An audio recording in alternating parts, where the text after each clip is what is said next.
It's mind first, because mind is how you wake up in the morning, how you go to sleep at night. It controls everything. You are your mind. Hey friends, Dr. Motley here. Welcome to the Dr. Josh Axe podcast.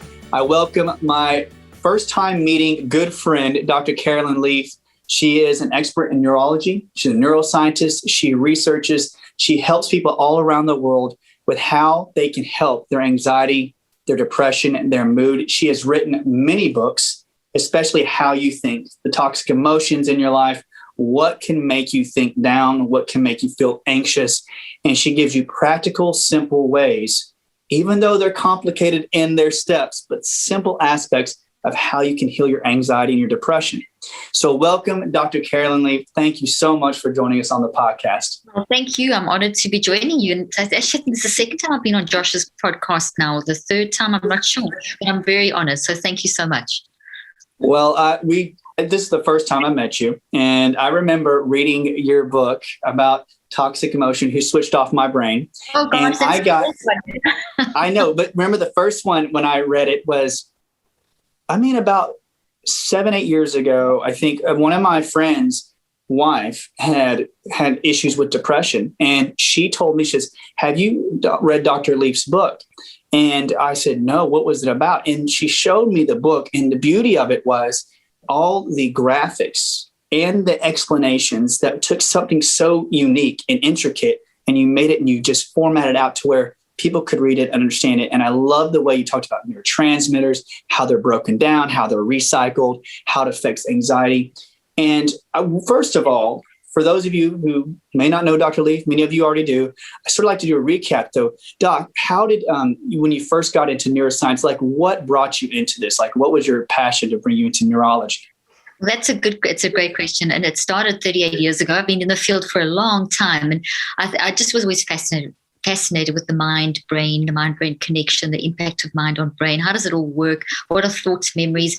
And I was going to become a neurosurgeon. I got into medicine and I started doing that. And then I wanted to work more, not just with dealing with people's brains on the table. I wanted to actually deal with, more the mind stuff. And I also wasn't terribly keen on just the pure psychological approach. So I wanted to combine the field. So I ended up doing a very interesting degree that really challenged. It was the early days of neuroscience, and we did part medicine, and we did part all these mind theories and communication. It was amazing. They don't even have that degree anymore because it was a combination degree, and they tested it out on a few groups of students, but it was such an intense training that people were dropping out like flies, and only a few qualified. It was just too intense because you work 7 days a week for 4 years. It was a 7-year degree pushed into 4 years, and at the time I remember thinking, why am I doing this? This is insane. It's so much work. But now, I look back and see, if I didn't have that grounding, I would never have done what I've done now. And I wouldn't have the view I've got now, because I haven't got stuck in a pure medical model. I haven't got stuck in a pure psychological model, because they really are very different. I've got a blend of the two, and it's enabled me to be able to see the mind-brain connection. And then I had a neuroscience lecturer that really challenged me, and when it was going on about how the brain can't change. Now, this was in the 80s. Now, we know the brain can change, but that was only from the early 90s. And I did some of the first neuroplasticity research in my field back in the 80s and 90s, where my neuroscience professor actually said that the question I asked, which was, can the mind change the brain, was a ridiculous question. And that was all the challenge I needed. This professor just said, no, the brain can't change. And I said, but it must be able to change, because the mind is changing all the time. So basically we worked out, okay, we'll work with traumatic brain injured population. It's the most challenging population, one of the most. There was very little research on that back in the late 80s, and it was all that the brain couldn't change. And so I dived into that, and that set me on a field. 38 years later, I haven't stopped researching, but I saw with people that have been written off by the world of medicine go from literally being vegetables into getting degrees. And it didn't happen just once, getting back to work, changing their life, getting back to school. It was happening so much. And what I was doing was helping people manage their mind and understand their mind and use their mind to drive changes in the brain. So mind-directed neuroplasticity. And that's essentially what I've written about all these years. I practiced for 25 years. I've done this field. I've been doing clinical trials and research now for 38 years. I spent a good 10 years in the field, nose diving into the field, into war-torn Rwanda, into apartheid South Africa, in the wealthiest of the wealthy areas, poorest of the poor, across different cultures, to try and understand hands-on what mind is and what are thoughts and so on. So all of that now I bring to the table with my books and systems that I've developed on the whole mind-brain connection. So that's kind of a quick walk through my history. Well, I'm telling you, that is an impressive history. When we talk about neuroplasticity, for those out there that when they want to know about how the brain changes, so you're saying that neuroplasticity is how the brain can actually change, like its shape or its size, to actually accommodate changes in their lives. So you're teaching people how to actually change the shape, the programming of their brain, right? Absolutely. Your brain is never the same. From moment to moment, it's changing. So just by us having this discussion now, the brain is changing. It's completely malleable, and it constantly adapts according to what's activating it. And what activates the brain is the mind. So the brain-mind connection, it's two separate things. They're separate but inseparable. And it's key to understanding how we function as humans and mental health.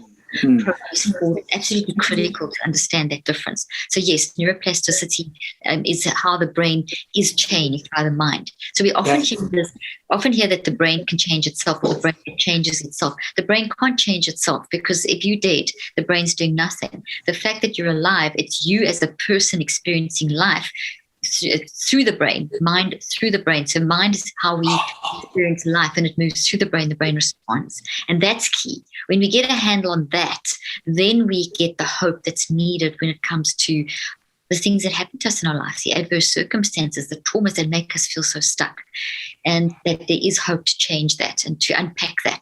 So the medical model, which is very much about brain, it's very neurocentric. It's excellent, all the studying we have, knowledge we have about the brain, but we can't say that the brain made me do it, because the brain can't make you do anything. It's very, very complex material, but it is still not it can't do anything. It's got to be switched on. It's like we talk about genes can't self-activate. Genes have to be activated. They have to be switched on. Same with your brain. Your brain has to be activated. And when people get that, that's when the shift occurs, because then you can start driving that change. That is amazing. So I love the way you discuss in your book about how the mind, there's an energy behind, a bioenergy behind the mind. And some individuals can get confused when they talk about, they'll just try to interplay. They'll say, well, the mind's the brain, or the brain's the mind. And I love the way you discuss in your book how the mind drives the brain. So in a simple terminology for those listening, would you say like the mind is in a sense like your higher, people use this loosely, I guess, but higher conscious, or is it like your experiences, your thoughts coming in to drive the brain? How would you explain it, like in a simple way? It's one of the most, it's considered, as you would know, the complex question of science, or the hard question of science. What is consciousness? And it's been the sort of field of philosophers, and it's one of those questions that they have many conferences about, and it's really important. But at the end of the day, what they're trying to do is find a neurobiological correlate. So in essence, let's go to the simple version. I've got a little model over here. And for those of you that are just listening, I'm just holding up a model of the body, and there's a brain in the body just for fun. And then I'm also going to hold up a model of the brain over here in a skull. It's not a real one. Okay, so it's a brain in a skull, just for those of you that are watching. For those of you that are listening, just think of your own skull, your brains in your skull. So that is your physical, that's physical. We can touch the brain, we can see the brain now with technology, but that brain, if you did, it's doing nothing. It's just disintegrating.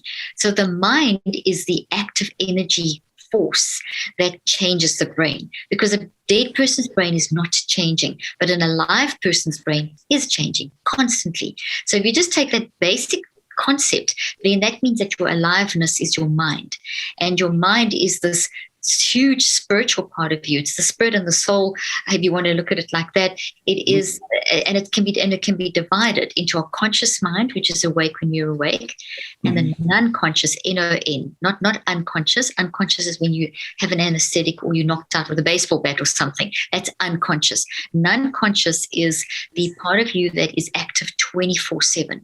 It's the biggest part of our mind. It's the most active part of our mind. It's kind of like 99% of who we are. It's the driving force, and that works with your mind, but your mind is the conscious mind is the smaller part. So mind mind, conscious, awake when you're awake, and non-conscious, the biggest part that's awake 24/7.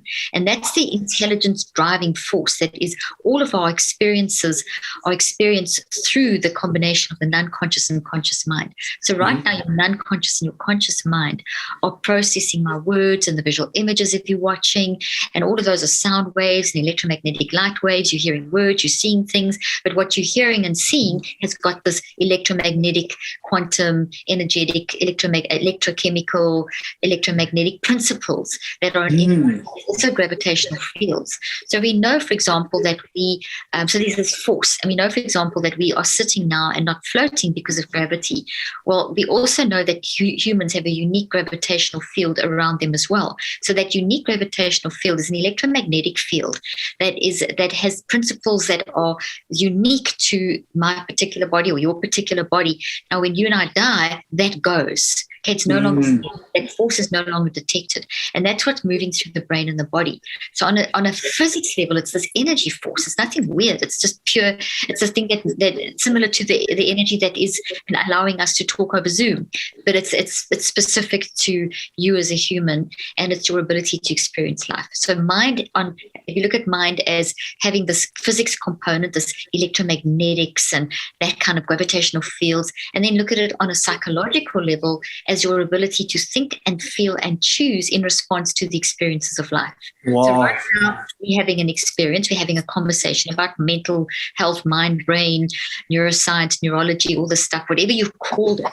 And so that's the sort of overarching thought tree that I would call it, of what we're talking about.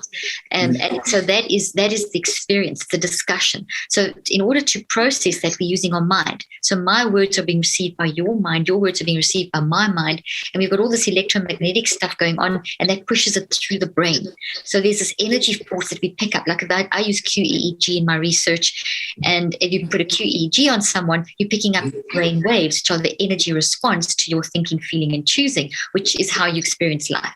So in simple language, here's life, and here are the experiences. At the moment, our experience is this podcast. From here, your experience may be dinner. From there, your experience may be getting ready for bed or walking your dog. So every experience is processed by mind. Think, feel, choose into the brain. And as it moves into the brain, there's this magical, mystical, incredible thing that happens as mind hits physical brain. And there we see an electromagnetic, neurochemical, and genetic response. And what you are experiencing is converted through this relationship of mind and brain into actual thought trees in the brain. So now I'm going to hold up my little famous tree that if anyone's been watching, I'm always holding up these trees. So you're building a thought tree in your brain of the experience. A thought tree has roots and branches. So this thought tree is about mind, brain, health, or whatever you've called it. But as I'm speaking and as you asking me questions and as we discuss, this is the source of this experience for people. So the source would be what I'm saying, and what you're saying would be in the roots. The branches are your unique interpretation of what you're hearing or what you're experiencing. So that's the source, and that's what you think and feel and choose about the source. And so as the conversation goes on, more branches grow there, then you interpret. And all these are made of proteins and chemicals, and this grows as a result of mind processing what you're hearing and seeing into brain. And as the mind and brain connect, you then have this genetic response, all these responses. So my words are held in little vibrations inside proteins, which make up these branches. Lots of branches, lots of memory. See, so there's lots of memories. Memories are inside the thoughts. One thought has hundreds, maybe thousands of memories, depending on how much, the more you think, the more memories you grow, because those are growing on the branches. So when you look at it like that, it brings a whole new vision to the picture. It's a whole different concept. And that now is what we drive, and that's always changing. So even over the years, if you've built something 20 years ago or 10 years ago, a week ago, when it comes back into the conscious mind from the non-conscious, because it's conscious and non-conscious build it together into the brain, but then it gets stored in the non-conscious. So you're not aware of every thought that you have built. You can't be, because there's too many. We've got trillions of thoughts with trillions and billions of memories. So we are only conscious of what we need in the moment, and we draw on our existing memories to help us process the incoming information to build new memories. So this whole process is constantly going on, and that's mind in action. It's not happening with dead person. And it has a product. This is the product. It's thoughts with memories, with these branches, all the little memories in it. So that's a healthy one. But over here, Chris, I've got an unhealthy thought, a toxic thought. This is also my toxic thought that I hold up everywhere. So now we can see it's all wiry. So same thing, if you have a toxic experience, that's the roots. Think of COVID, the pandemic, all the things around COVID, that's all the political stuff, all the uncertainty, all the death, the financial loss, the isolation, the lockdown, everything. And then your interpretation, how this has affected your life. And this is how we show up: anxiety, depression, concern, all these different, and how, not coping, overwhelmed, etc. Mm-hmm. So this produces the outcome. So if you want to know what you're thinking, you've got to look at what you're doing, what you're feeling, what you're saying, what's going on in your body, what's your perspective of life. And then you can track back like a thought detective to find out, okay, what is the detail of that, right down to the root. And that process then is basically what we can direct. So we can unpack these and we can rebuild them. We don't have to live, these don't have to be our future. We can actually construct and reconstruct. And that's pretty much the essence of what I teach in all my books. That's like the essence of that, how you can reconstruct, and having, thousands of memories within a thought.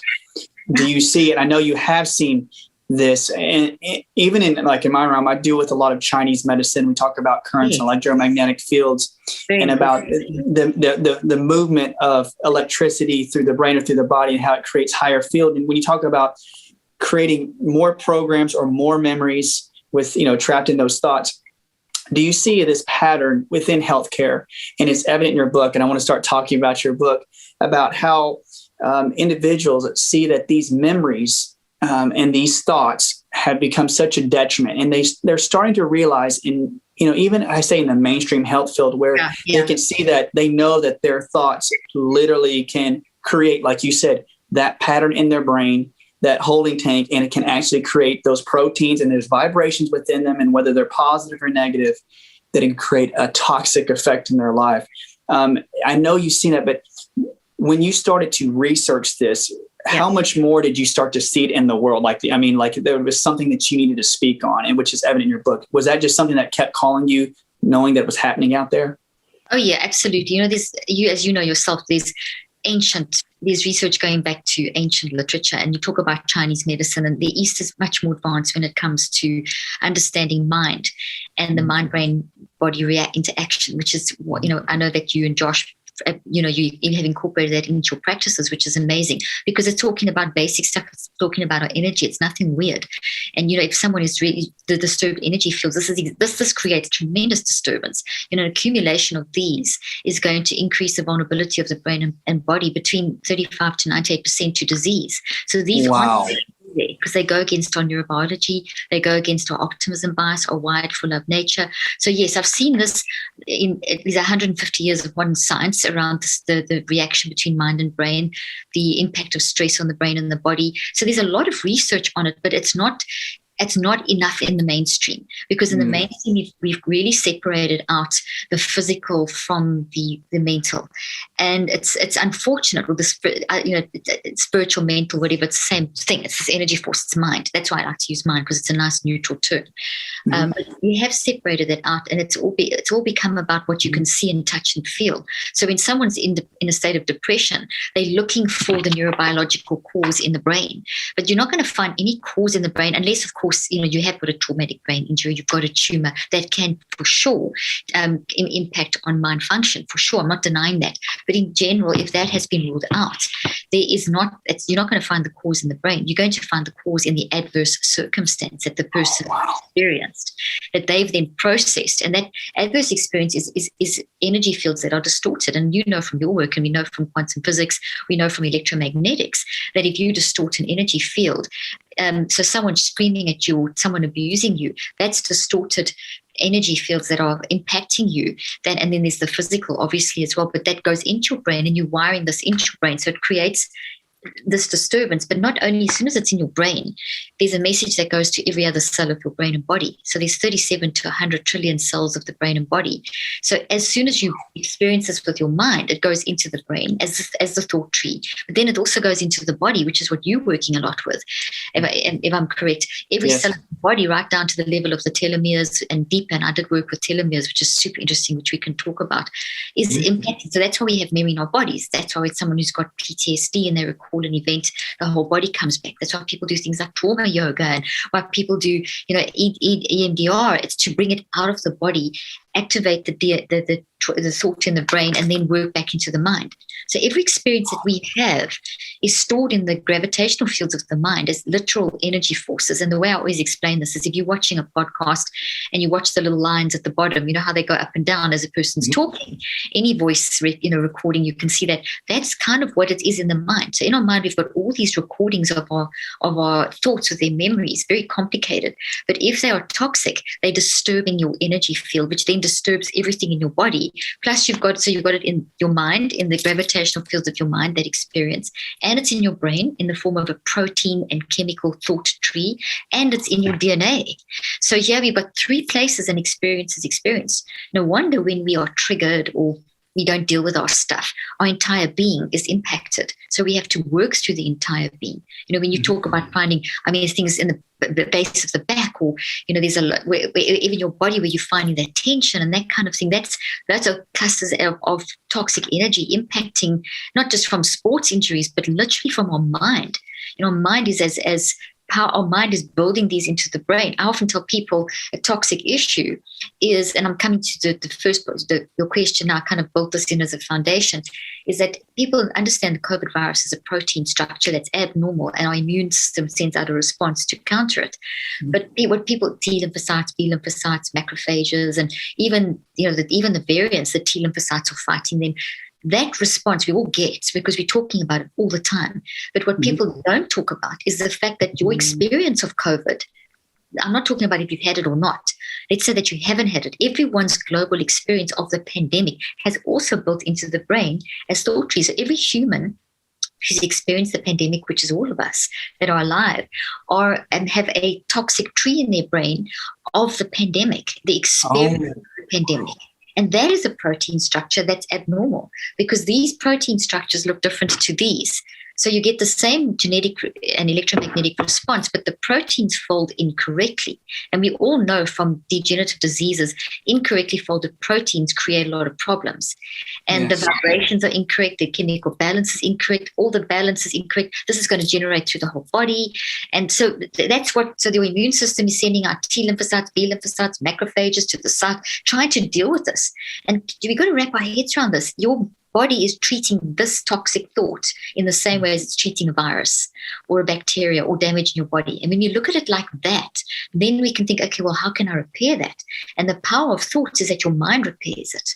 You don't need medicine to repair these. You need your mind, your wise mind, to then capture these thoughts and embrace, process, and reconceptualize. The narrative of mental health is not that story that I've just told. The narrative of mental health is that, hey, anxiety's tripled in the pandemic. Yes, it has. But that doesn't mean that mental illness has tripled, because anxiety is not a mental illness. Anxiety is a massive, it's 99% of who you are, your mind. So if you've got anxiety in your mind, it's affecting 99% of who you are, and basically, more. But what we're talking about here is everyone has anxiety, but we have a degree of sort of normal. So if you think of your a number line, or a scale, and you have 0 in the middle, and you go from 1 to 10 on one side, and you go from from -1 to -10 on the other side. All of us are in the bell curve in general. So for most of our life, and on average, we hover between -4, +4 when it comes to things like anxiety, depression, emotional responses. So we'll have a bad email, we'll have a bad dismissal, that'll make us anxious, and then we can have something good. But we kind of during the course of the day, we kind of balance it all out. But sometimes we don't deal with stuff, and it accumulates and accumulates and accumulates. So suddenly what was it, a -4 that you were managing is now -5 or a -6. In other words, it's accumulating. So it becomes extreme anxiety. Prior to the pandemic, people were already extreme anxiety was on the rise, and depression, all these things extreme, not as illnesses, but as responses. Always think of depression, anxiety, etc., as responses, not as illnesses, okay? Because they haven't ever been proven to be an illness. They are symptoms of an underlying cause. And if we look at them as just moving down the number line in an extreme state, it's incapacitating. When you get to 7, 8, 9, 10, you're incapacitated, but it doesn't mean that you are mentally crazy or that you are broken. It doesn't mean that's who you are. It means that your beautiful you has been impacted by a series of adverse circumstances that have hit you, knocked you down. But it doesn't mean that you are a broken, that your identity is broken. It just means it's happened to you. So it's not a being. It's a doing. And so we need to then deal with that. Whereas the current model it doesn't say anything like that. The current model says you have depression, not little checklist. If it's, you fulfill a short little ridiculous checklist, there's no biomarkers. They're trying to get biomarkers. They spent billions, they've never found biomarkers. And the language around the biomarkers and the science sounds very fancy, but it's not really saying anything because we haven't actually found a biomarker for mental illness. Really? And no, there's no biomarkers for mental illness because it's not an illness, it's a symptom. And that's the difference. With cancer, there's an actual, you can actually define it. You can actually identify with biomarkers. But and we've got into this model that you've got to give something a disease label to validate it. So I'm saying stop that, because that in itself is invalidating. So if you listen very carefully, what I'm saying is that people use the current language it's like diabetes. It's like cancer. You would never not treat cancer and diabetes. You would treat it. So why shouldn't you treat mental illness? That's not good thinking. It's not logical, because mental health is not, or battling with anxiety or something is not the equivalent of diabetes. In fact, that is actually stigmatizing to the anxiety. It's actually invalidating the anxiety, because you can't be anxiety. You can't have anxiety. You're experiencing it as a result of, it's a symptom of an underlying cause. Does that make sense? It makes sense.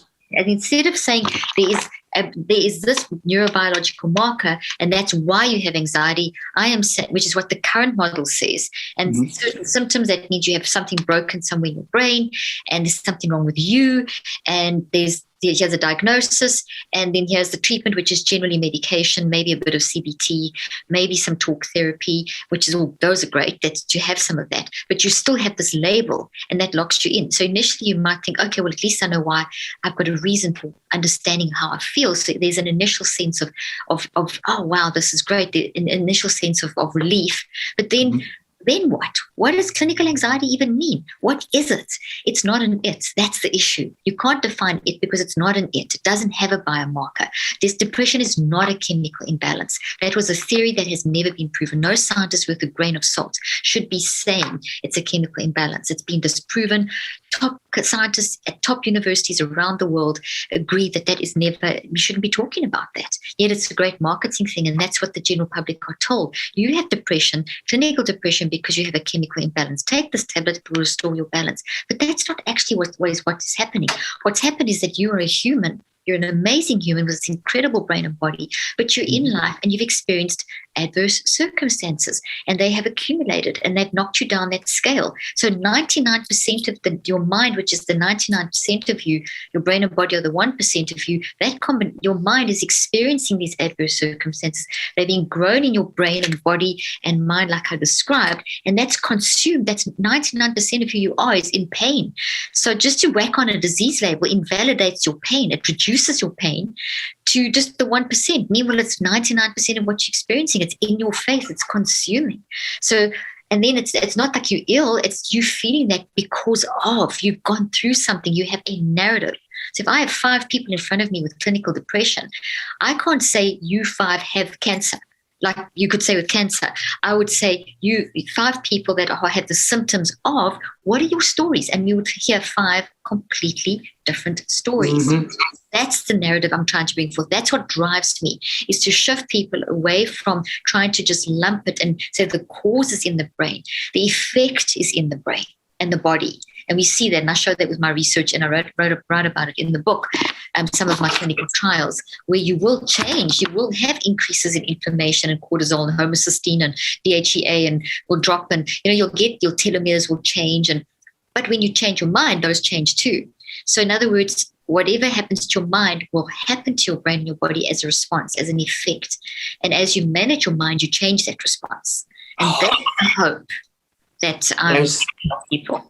That's the hope. Like, I agree. Like when in Chinese medicine, I know you've heard this, that they'll talk about the Shen. The Shen is like the mind that is like the its own, I don't even like to say enteric nervous system. It's not that. It's just like they say that the Shen, the energetic evidence of mind, it spills over into other areas. But like with the experiences that your mind perceives in Chinese medicine, they say if it gets overwhelmed, then that can spill over and actually the body will respond by trying to accommodate to what the Shen is experiencing. And the body will start to pull and take energy from organ systems. My heart's a little overwhelmed, so I'm going to beat up on the stomach or spleen. And so you see that in Eastern medicine where they say, yes, they say that all emotional traumas affect the Shen, like that's the first step. And you see this correlation. I love that the correlation between Western science and Eastern medicine. And when you see that, the traumas are being built up in the body from those improper proteins being produced in the brain. Yeah. The book is so good. I have notes, guys. If you guys hear me, because she's brilliant. And so I was reading the book and I was taking down notes. When you go through your steps, the 5 simple steps. So guys, go get this book. This book has such good research. I can spend a day on 4 pages because I just replay it. It's so good, Doc. I mean, truly. Very honest. Thank you. Really with the idea, really like messy mind. I love these thoughts where it said, like you talked about 35, you even said like 90% of health conditions like cancer or diabetes, heart disease are caused by that toxic stress effect in the mind. Yeah. Now, I love the term mind management. That's what I loved when you talked about mind management and how you basically can, you put in terms like how, if you came upon a car crash, you can either be responding to it and trying to take care of it or just act as a bystander to the actual car crash. When you see the people out there listening with this book, can we go over, like, if you can, in your nutshell, like the 5 simple steps, because I have them, I've written them down, I've went through them. I actually started trying to practice these in the last 3 weeks, really like trying to get into getting them into my own practice. Can you just go over them in the way you would like to show people how they can use literally this, I guess, this proven method of rerouting, of how they can change their mind and change their body? Is that too much to ask in one? No. We can definitely blend it into all the things that we've been saying. And I think what's great, that I'm glad you mentioned about the Shen and the Chinese medicine, because that's essentially what I'm saying. I draw a lot on the Eastern research. In fact, there was a fantastic study that came out of University of Texas and University of Tokyo just recently, talking about the way that we respond to things like depression and anxiety will determine how we heal. So literally, if you see in the Eastern philosophy, which is not something you would know, when you look at those the signals of depression, anxiety, etc., as helpful messengers, as signals, as opposed to a symptom of an illness. When you look at it as a helpful messenger, telling you something about your body, about your brain, and about actually what's from your body and brain, about what's actually happening in your life. So it's about a life experience.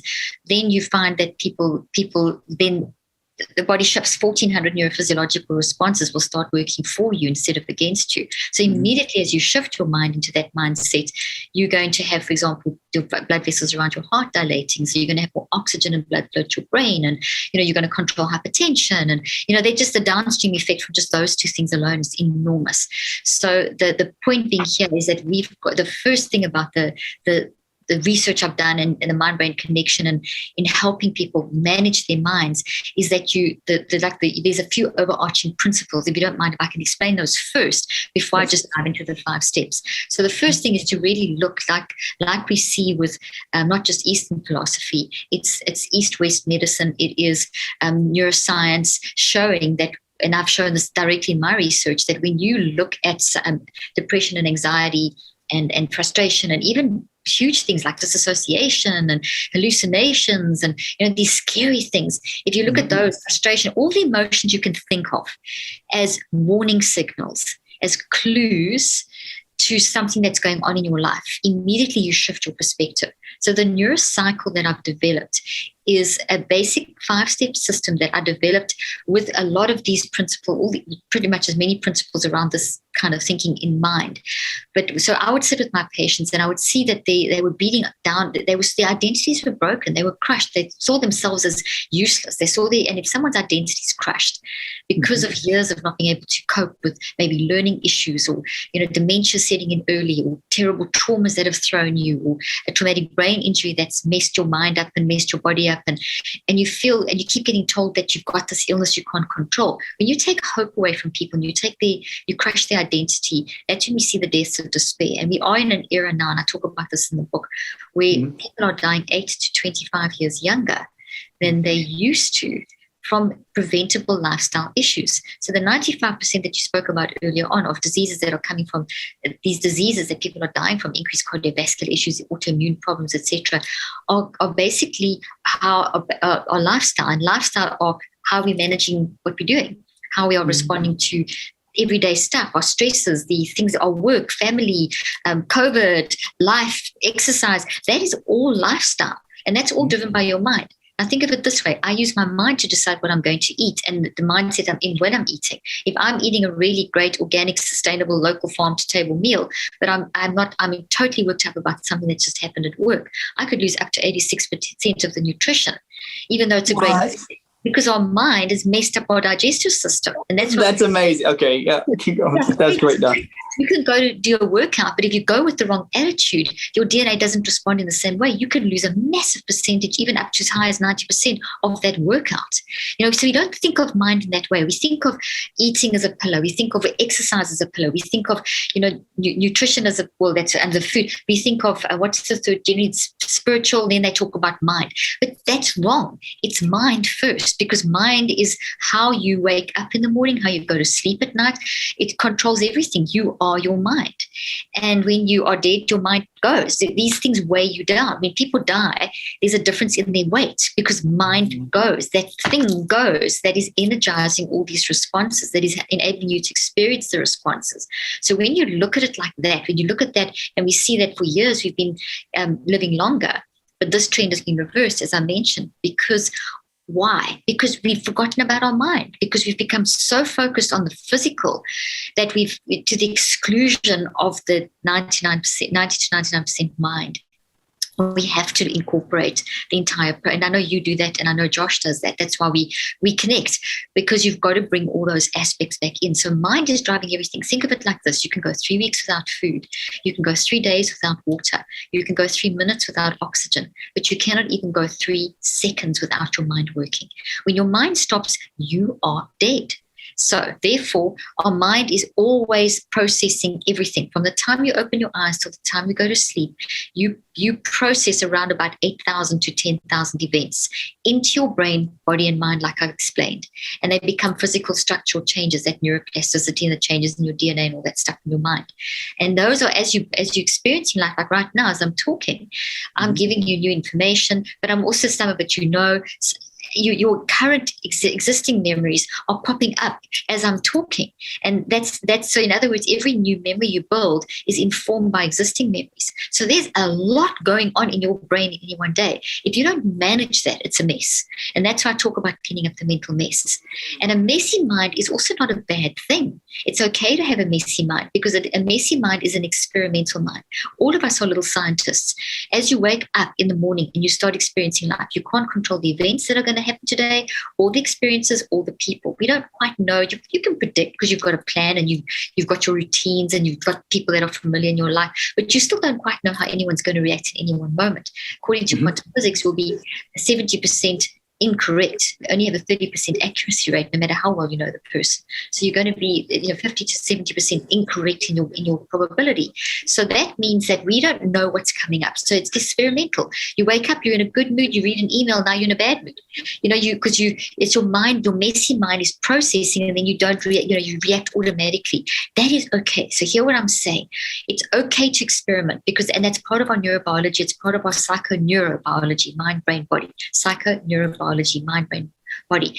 The messy mind is normal. It's how we learn. It's a mess. But what we've got to do and what we're not doing enough of and talking about enough of is managing that mess. That's why I go on about mind management.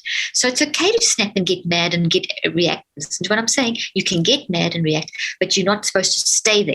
So if you see, oh gosh, I got mad and I overreacted to a comment someone made to me in my family or something, it's okay to do that, but it's not okay to stay there. What we should be doing is regulating that, mind managing, and saying, okay, I have just said an ugly word. I've upset that person. I'm observing myself. I'm observing the reaction and the impact. Now let me fix that. Let me take that mess and let me repair so that I can grow, so that I don't do that next time. And then that's how we're supposed to be running our lives. We're supposed to be giving ourselves permission to be messy, but to constantly grow and repair. But what we've done with our current model is you said, you're a mess. And if you can't fix the mess, no time to grow and repair. We're just going to give you a label for your mess, and you just stay in your mess, and you just need medicine. And, and even therapy. Sometimes people get stuck in cycles of therapy where they don't progress forward. And there's a lot of research showing that you can go into meditation and mindfulness meditation. It brings stuff up, because as soon as you start self-regulating, you're going to start bringing up these things from the unconscious. But if you're just aware, you don't manage them, you're going to get worse. The science shows that. Just bringing something up into awareness is not going to help. And if you get very still and these thoughts start moving up, which is what they will do, it's the nature of neuroscience and of the mind-brain connection. You switch off and you switch on to your internal, you're going to start bringing stuff up. It's the nature of how you are. Now, if you don't know what to do with what you brought up and you shove it down, it goes back even worse than before. And these are volcanic in nature. They will explode. So you can't suppress stuff. It doesn't you can suppress, but it won't stay suppressed forever. These things are alive and living. Think of them think of these as huge forests of an unconscious mind as being a massive, massive forest.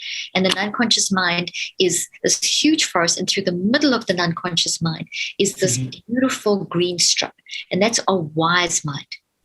On the outside is the messy mind. So it's little green trees and big green trees, and these blocks of these toxic looking dark trees. And every single tree is a thought with its thousands or hundreds of thousands of memories of every experience that you've had since a certain point in the womb to the age that you're at today. So all of that is this massiveness of you. And what's happening is that all that messiness which comes from experimentation of the messy mind is linked into the wise mind. But what we're not doing enough of is developing the wise mind. So tuning into that wisdom. And people might say, I don't have wisdom. Everyone has wisdom. It's a wired full of nature.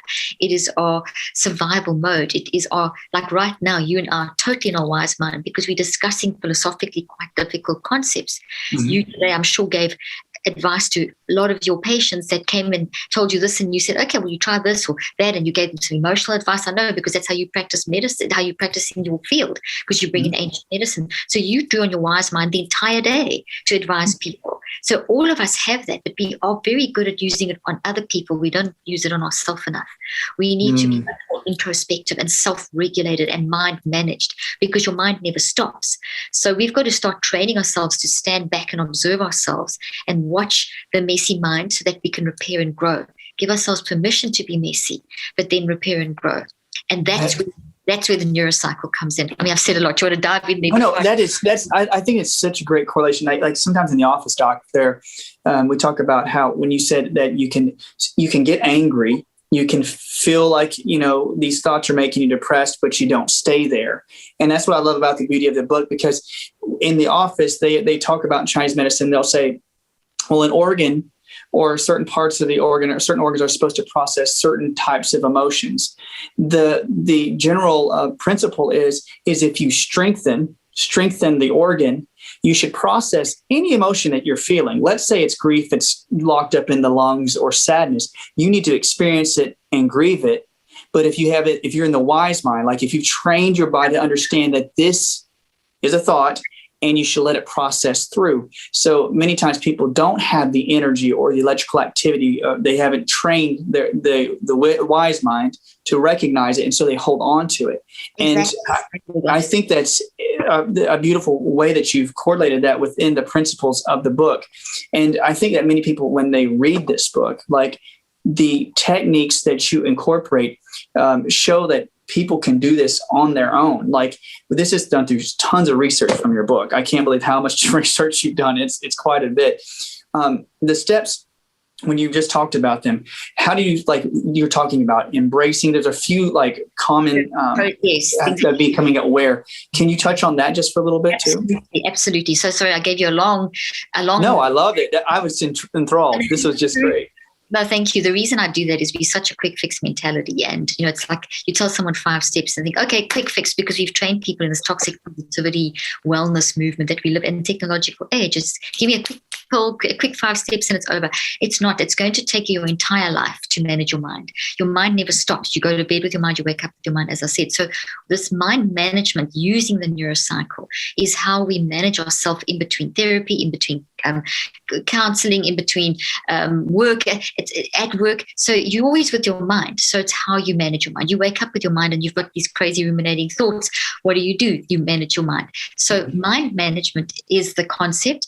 It's a self-regulated process, and the system that you use is the neurocycle. So it's had 38 years of research, intensive neuroscientific psychoneurobiology research, where I've worked out specifically when you do this, then that happens in the brain and the body.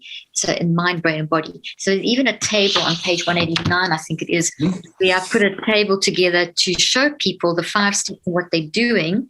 It's a basic table just so that people know when I do step 1, this is what it is, and that there's the brain response, the body response, the mind response. So people get into get into the thinking of the fact that there's mind, brain, body. And so each step is then doing different things. So it's not like this was just whipped out of the hat.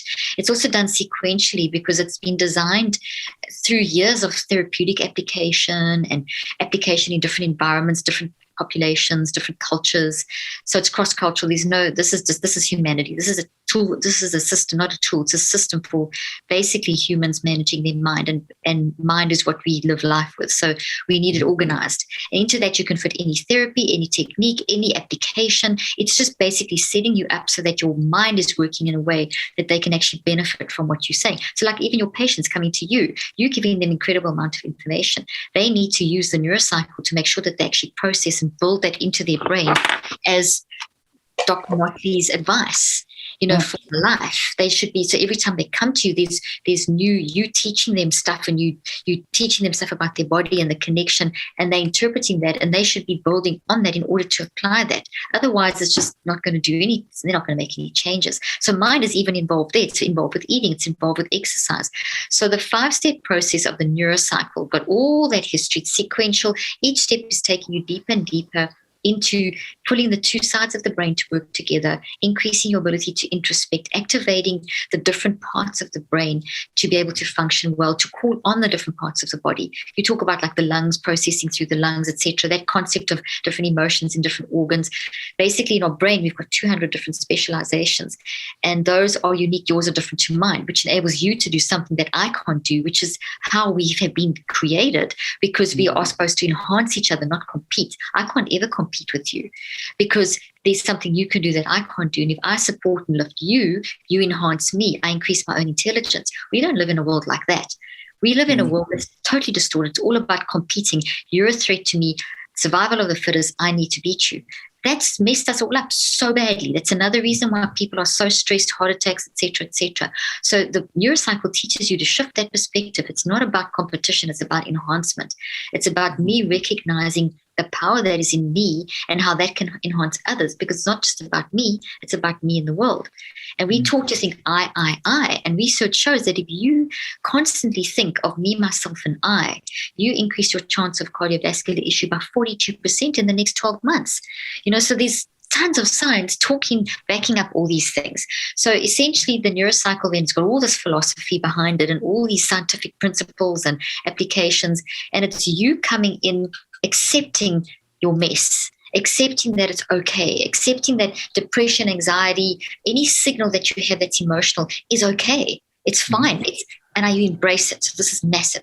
The overarching principles are I accept and I embrace. I'm bringing it into my fold and I process. So once I've got it, I've got to now do something with it. And then I've got to actually convert it. I've got to change it. I've got to reconceptualize it. I've got to see it in a different way, because you can't change what's happened to you, but you can change what's in you.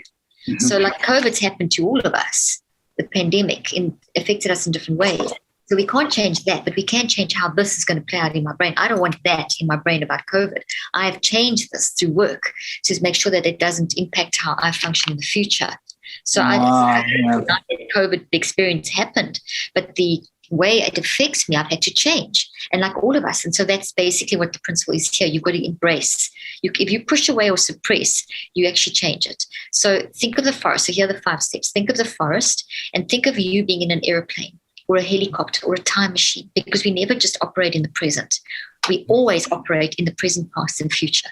But right now, we're doing that. I'm talking now in the present, but you using past experiences to process what I'm saying, and you're thinking of how you're going to apply this in the future. So you're operating in all time zones. We're beyond space and time.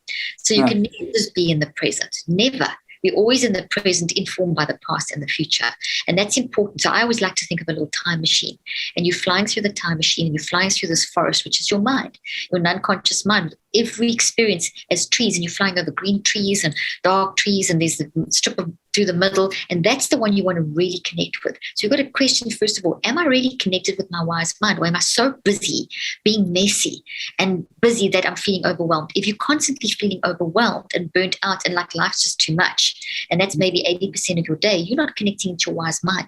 So it is very important that you pull back and take 15 to 45 minutes a day and apply the neurocycle in cycles of 63 days, because that's the amount of time it's going to take you to train yourself to identify these patterns in your life, one at a time, one thought pattern at a time, with all of its memories. I mean, one thought pattern could have 1,000 memories, 10,000 memories.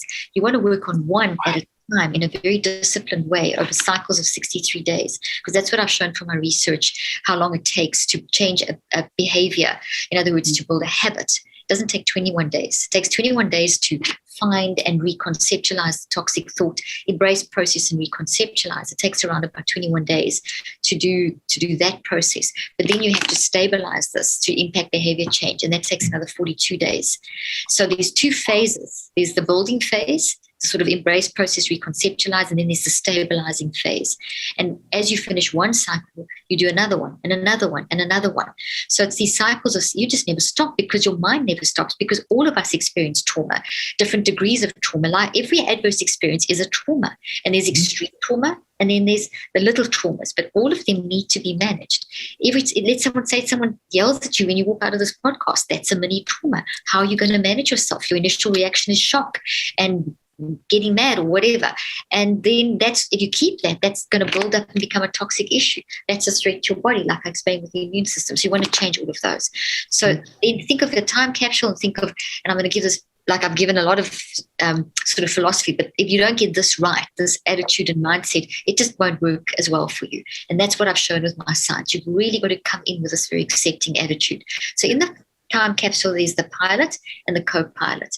And the pilot is you, messy mind, flying the plane through life and waking up in the morning and you're flying yourself through the day. The co-pilot is your wise mind, who's got the lay of the land, who's advising the pilot and giving that, got that advantage of being able to not just get stuck in the messiness of life, but actually get the bigger picture. So you want the two to work together. So your wise mind, your messy mind's flying over the forest, and you keep seeing this tree that's got all these smoke signals because this is an issue in your life, and you keep avoiding it. You've been avoiding it and avoiding it. It's getting bigger and bigger, and it's starting to infiltrate and grow roots and infiltrate other areas of your life, and you're seeing it affecting relationships and physically in your body. So eventually you say, okay, I give up. I give in. I am going to land my plane at that toxic clump of memories, that thought tree with its memories, and I'm going to actually do something about it. So that's the neurocycle. You do the start, the concept. You come in and you land your plane. You make the decision. You choose to actually start working on this. It's not going anywhere until you work on it. It's just going to get worse. So you land the plane. You get out of the time machine. You and the co-pilot, and you go into you language. You don't say I. You're going to you, because that will draw on the wise mind. It's so much easier to advise other people than ourselves. We're great at giving advice. We're terrible at taking advice. So there's a whole lot of neurophysiology that happens when we say, you're battling today, you have depression, as opposed to I, Caroline, am depressed. I feel broken. Rather say you feel broken, you feel depressed. I used to tell my patients, take 2 chairs, put them next to each other, sit in one, and talk to yourself in the other. You now the therapist, you now the wise mind, you the co-pilot, talk to the pilot. And these those kind of things and that creates change in neurophysiology. Just that alone has changed 1,400 neurophysiological responses to work for you and not against you, which is increasing lifespan, increasing brain health, increasing resilience. So we don't talk enough about this. It changes your telomeres. Your telomeres are the ends of chromosomes, which you know, but for those that don't know, I'm making a little cross with my fingers for the listeners, and my fingernails would be the little cross would be the chromosome, and my fingers would be the fingernails would be the telomeres. Now, telomeres it's a new area of research, and I've done research in this area, and telomeres are considered a proxy for mental health, for mind management. You're not managing your stress, and you're not managing the stressors of life. Your telomeres get short. Why is that important? Well, they're very involved in cellular cell division and reproduction of cells. You make 1 million plus new cells every second. So your whole body keeps replacing itself. So therefore, if your mind's a mess, your telomeres are a mess, your cells that you're building are a mess, which means your body is a mess. And over time, cumulatively, you increase your vulnerability to disease by 35 to 98%. So essentially, this is why it's so important that you understand the whole physiology. So when you land your plane, you're shifting that. You're putting your telomeres in a prime state to actually now start strengthening. I showed in my research, and I put the case studies in the book, of how in the 9 weeks, people actually went from having totally short, broken telomeres, which meant that their cell health was so weak, which meant that their biological age, the age of your organs, was sometimes 35 years to 40 years older than the actual chronological age. Wow. Like you in your 30s, which I think you assume you are, or late 20s, and you have a body of a sickly 65-year-old, you're not going to feel very good. You're in that vulnerable age to potential, I'm not saying that you, but I'm talking about in general now. If one is in your mid-30s and you have a 65-year-old sick body, you've just increased your chance of dying 15 to 25 years younger, or 8 to 25 years younger. If you have a mental health label on top of that, you're pretty much in the category of dying 20 to 25 years younger. So, I mean, this is serious, but you can shift. This is mind stuff. This knowledge, this philosophy, this landing, this is all mind work. This is the wise mind. I'm going to land my plane. I'm a co-pilot, pilot. And then all of this is mind. That message, that seeing the warning signals as messengers, helpful messages, embracing all of this is mindset that you said. It's all mind work. It's all mind management. In the that's all the preparation. Then you land the plane, and you need to do a teeny bit of preparation for your brain. And then you can do some deep breathing or some tapping or something that is going to just get your neurochemistry in place. And I give a lot of techniques in the book. I also have an app, by the way, Chris, called the Neurocycle app, which is available on iTunes and Google Play, which walks you through. I literally give you therapy. I walk you through. Yes, I'm going to use that for all my patients. Keep going. I'm listening. This is so good. I'll give you the link for that, because that is so many clinics and therapists around the world are using that. So the patients will work with us. And then when they see you, you're just basically supporting the process. So because I can't fix you, you can't fix anyone. We can only fix ourselves, but we need support. So that's the principle operating. So everything I'm telling you is in the app and the book. Okay, so the app really walks you through it. So then you land your plane, and the first thing, the 5 steps are gathering awareness, reflecting, 2 steps of writing, and then an active reach. And the gathering, every word has been selected to create brain differences, to get the 2 sides of the brain working together, to get the different brain waves working together, to get your body physiology working together, get the telomeres working, taking you deeper and deeper. Gathering awareness is now when you would actually then you've landed your plane and you look at that tree, and as the word gather implies, you're in control. It's not like you're standing under an apple tree and all the apples are falling on your head. That's often how we do life, or how we think we must fix everything. Just get it all. It's too much. We can't do that. So what you want to do in the first step is gather awareness. Now, remember, you're doing this over the first 5 steps. I mean, the first 21 days, you do all 5 steps. The second 42 days, you only do step 5. Okay, so there's a lot of more time involved in the first 21 days. If you do that alone, you won't have the same impact. You won't change behavior. You'll just know where you are. So you have to do the full cycle. The second phase, where you only do the first step, only takes a minute or so. 7 minutes max a day. So it's nothing. And all of it's built into the app to remind you, the reminders pop up and everything to remind you to do the stuff. Okay, so basically gather. Gather means that I walk into the apple orchard and I choose that apple. You go apple picking and I put it in my basket. I choose that apple, I put it in my basket. That's what I mean by gather. Embrace, choose, do it in controlled amounts. Don't try and fix it all in one day. If on day one you only pick up one apple, that's fine. Tomorrow you can pick another apple. Rome wasn't built in a day. That's the concept. So you gather, you control. You don't go under the apple tree and let it all fall on your head. You stand back and gather awareness. What do you gather awareness of? The emotional signals like depression, anxiety. So what you say to yourself, what are you feeling? Gather awareness of that. So what is the emotional signal? What are you feeling? Depression, frustration. That's all I can think of today. Put 2 apples in your basket, done. Now what behavioral signals? What are your behaviors? What are you doing? What are you saying? Maybe more withdrawn than normal. Put that apple in your basket. What are your physical responses in your body as you look at this toxic tree? Gut ache, terrible gut ache. You talked about the energy being shifted from, so terrible gut ache, heart palpitation. Put those apples in your basket and then you stop. So you spend 2 or 3 minutes on that. Then you move to the next step, which is deep reflection. Reflect is the most beautiful word. If you shine a white light through a prism, it comes out on the other side as multiple colors. That's the depth of light. Your signal you've just collected, that depression, has depth to it. It has a whole story. You want to reflect on that. You want to ask, answer, and discuss and find the why behind the depression. And that in itself is phenomenal. An exercise that you do, the second step, with each signal. So you do what you can. If you only, you limit the time, you don't go beyond 45 minutes.